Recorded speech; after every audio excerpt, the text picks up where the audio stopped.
Hello everybody, welcome back to the channel, Reading Ideas. Busy time of year, lots of plans for lots of visiting of relatives, travelling about, the usual thing, and yeah, getting the plans ready for next year. So lots of things going on. I've been tagged a couple of times. I'm getting behind with tags. So what's a great thing to do? I'm going to jump on a tag that I don't think I've even been tagged for.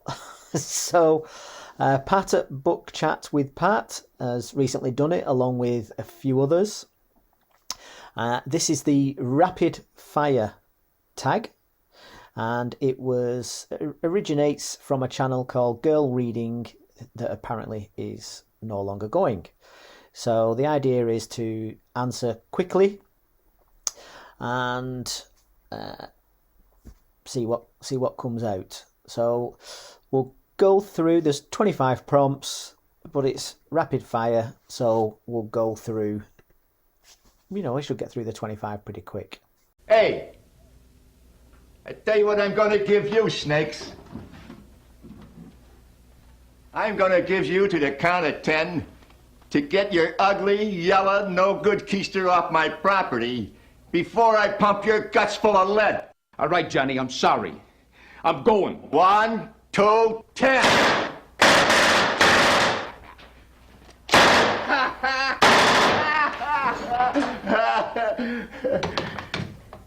Keep the change, you filthy animal.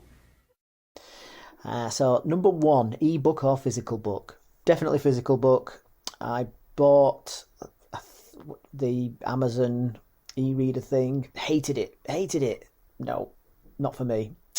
I know it holds lots of books, but no, sorry, not for me. Definitely a physical book. 2, paperback or hardback?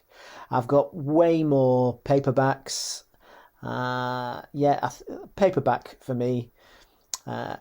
Easier in the hand, easier to carry, smaller. Yeah, paperback for me. Online or in-store book shopping? I like to go in store, have a browse around, look for the books that I'm after. Perhaps if I've come across an author that I've not read before, read the book, and then they've written other books.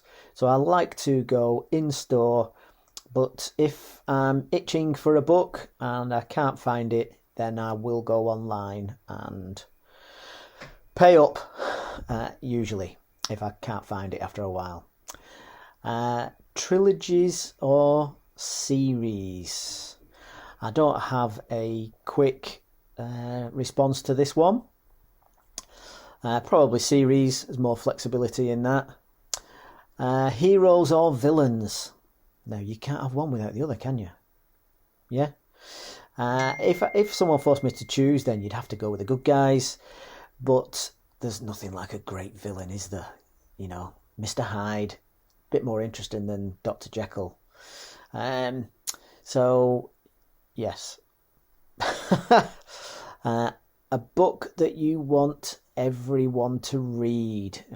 That's kind of, I don't like forcing books on anybody. But, there's lots and lots of great books out there. But if I had to pick one under that, it would be Anti-Fragile by Nassim Nicholas Taleb. Amazing book. Philosophy. He was a trader.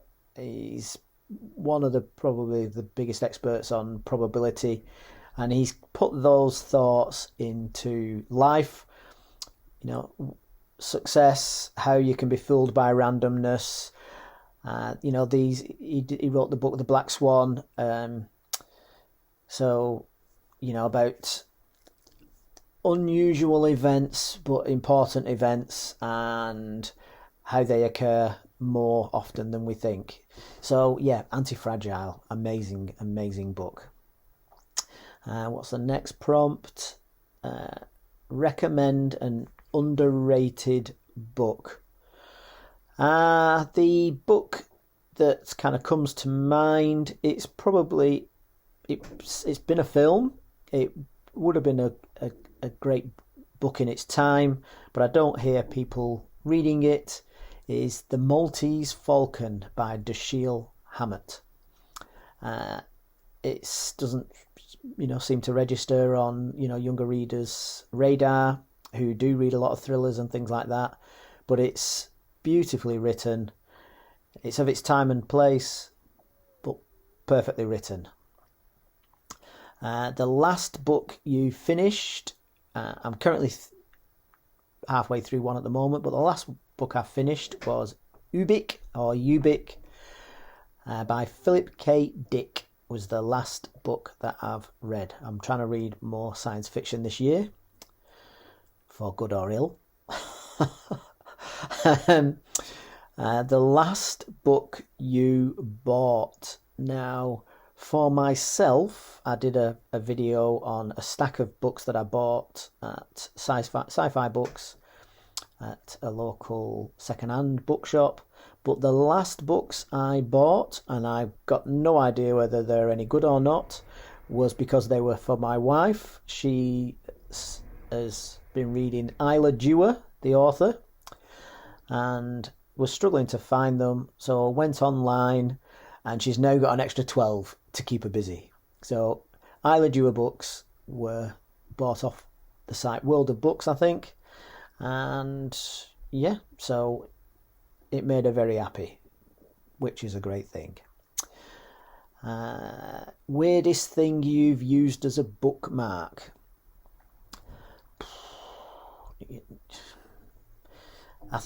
The thing that comes to mind is using another book as a bookmark temporarily, and then it's just there's one of the second-hand bookshops that I go to. They always stick in some bookmarks for advertisement, so I use them.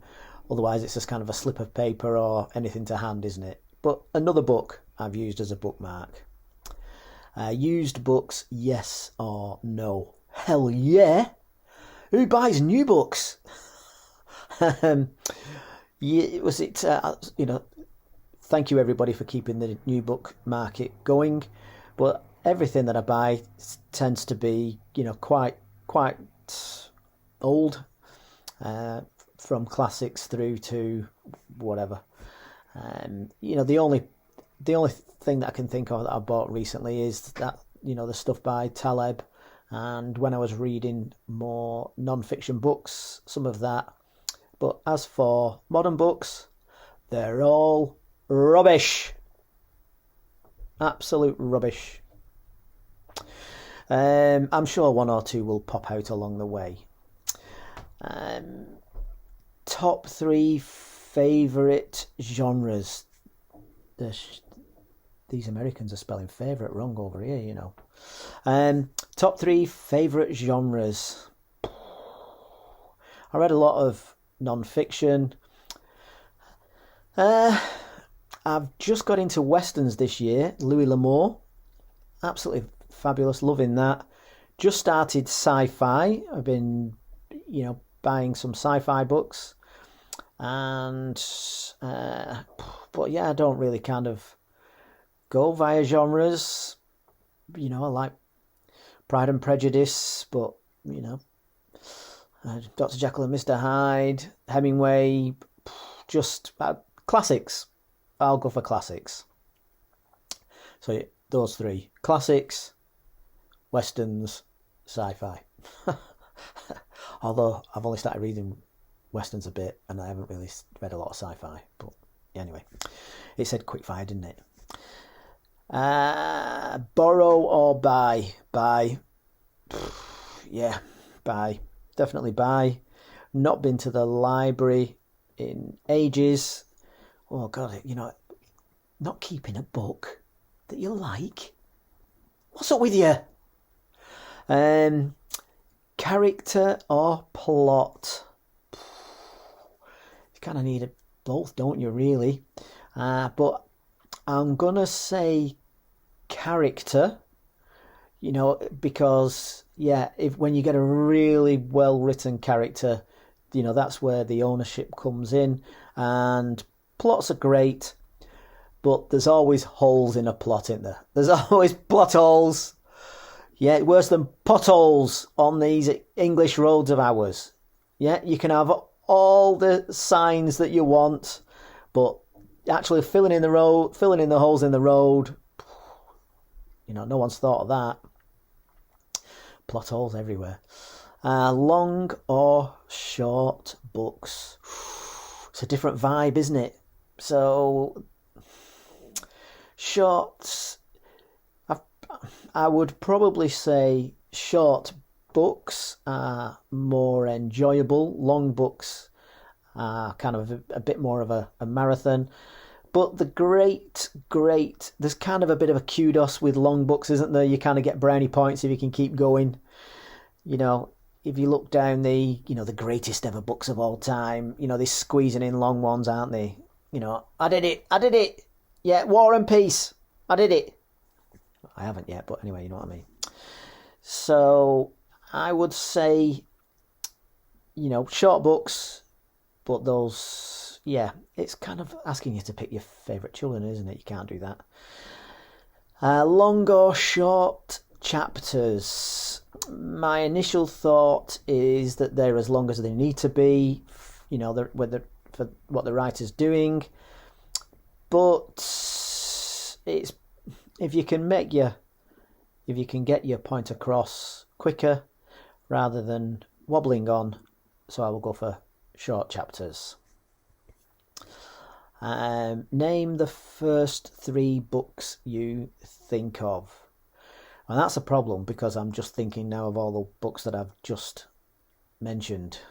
So, no, this ain't going to be quick fire, is it? Because it's like don't think of an elephant, so I'm thinking of all the ones that I've just mentioned.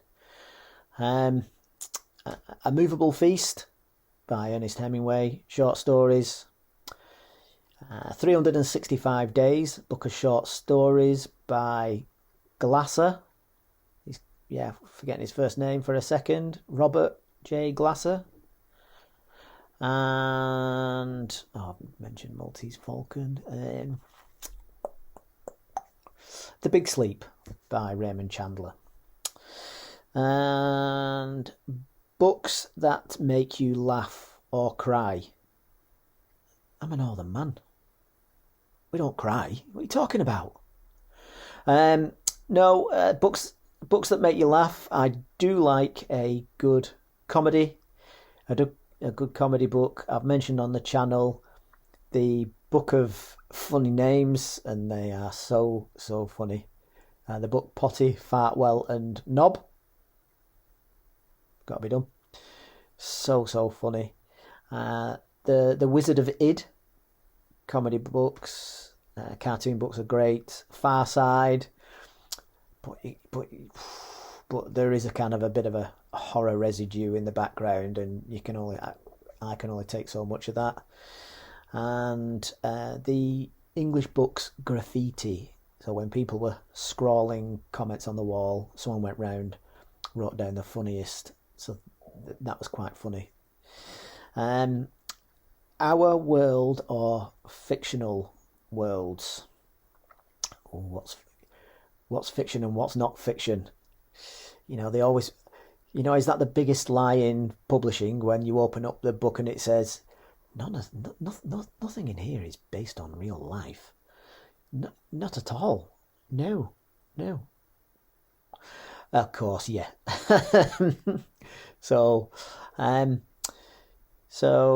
I would say, because I've not read a lot of science fiction yet, I would say Our World. But whether that'll change in a few years after a bit more reading of sci-fi, I don't know. Audiobooks, yes or no? I did have some audiobooks when in my late teens, which is some while ago.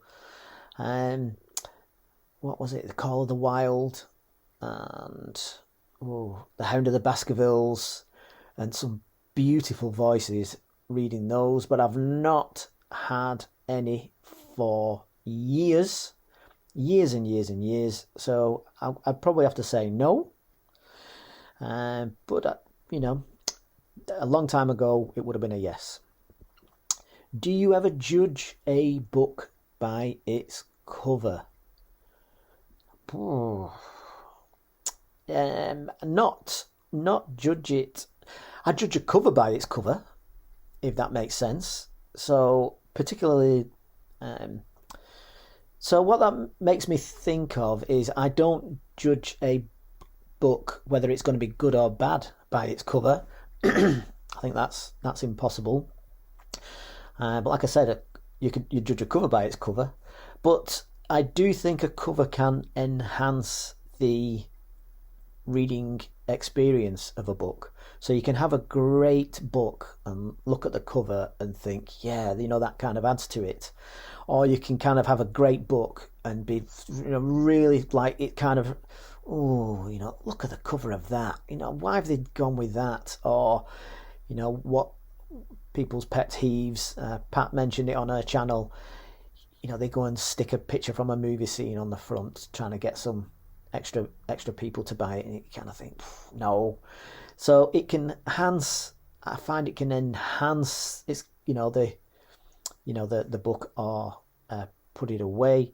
But another way of interpreting it is I'm currently buying some sci-fi books, the older ones like the Digit books and the Door books, and because there is a big repricing going on in the bookshops that I've got around here, they're going from kind of £1.50 to £2.50 up to £6.50, £7.50, and so I've been buying them without knowing a great deal of the author before that repricing. And the other thing how I have judged a book by its cover is I've bought some very nice, very old books like the H.G. Wells Time Machine and I, Robot by Isaac Asimov. And they weren't cheap, and I bought them purely because of their old books and the wonderful condition of the books, whereas I might not have bought them otherwise just yet. I'm waiting for the beautiful books to arrive, if that makes sense. So is that judging a book by it's I suppose it is purchasing a book by its cover. Yes. Book to movie or book to TV adaptations? I haven't got a clue what that question means. Book to movie or book to TV adaptations? Does that mean I prefer whether it's gone to a movie or to a TV adaptation? I have got if it's great, then a movie is great. Movies can be great. TV adaptations can be great. The only advantage that a TV adaptation has is it could be longer, couldn't it? It could be over, like Pride and Prejudice. If you do it as a film, you're chopping it down, whereas if you're doing it as a series, then you can get more into it. So movies have got a bit more pow, and TV series have got a bit more staying power. So it's what you prefer. So I think it just totally depends on the movie or the TV adaptation, not one over the other, if that makes sense. And a movie or TV adaptation you preferred more than the book? Absolutely nothing comes to mind. So I'm going to fudge. So something does come to mind, but it's a fudged answer. So I am going to say that I prefer way more the movie adaptation of the book Do Androids Dream of Electric Sheep by Philip K. Dick, otherwise known as the film Blade Runner. I'm going to say I massively prefer that over the book because I haven't read the book yet. So my feelings on the book are at 0, whereas it's a great film. So cop-out answer, but that's what came to mind. Series or standalones? Standalones, you got way more choice. Series can be great, but I was thinking more of TV. But quite often you will have a fantastic book, and then either the author or more likely the publishers will go, that sold like hotcakes. Write us another. And quite often they're not quite as good afterwards, are they? So, yeah. But then the corollary to that is that if you wrote if you wrote a book and nobody asked you to write a series from it, ooh, what a conundrum. Yeah, standalones. Tag some others. Right, okay. I will now parade the usual suspects below. No. Happy 2025, everybody. Let's hope it's a good one. Bye for now.